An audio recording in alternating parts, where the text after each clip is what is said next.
आताच्या एकच्या कॉईनवरती आपण काय लिहितो? सत्यमेव जयते. महाराजांच्या राजमुद्रावरती शिलालेख लिहिला जायचा ना.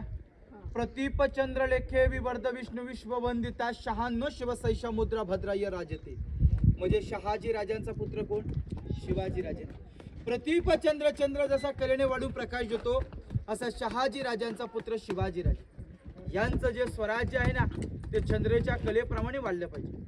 स्वतःचे पैसे, स्वतःच्या राजमुद्रा तिथे तयार केल्या जायच्या. ही जी गोल इमारत आहे ना, या इमारतीला म्हणतात बाल्कनी सज्जा गॅलरी. राजांना थंडशीर हवा खायला जागा होती. हा या तकडीत बघ खाली जो दादा आले ना वरती, तिथे खाली सर एक रूम आहे, खलबत खाना म्हणतात. खलबत खाण्याचे मेन प्रमुख होते बहिरूपी बहिर्जी नाईक. तेव्हाच्या काळामध्ये बहिर्जी नाईक यांना 18 भाषांचं ज्ञान होतं, 18 लँग्वेजेस होते त्यांना बोलतात. एका जागेवर बसले ना की 6 वेश चेंज करायचे.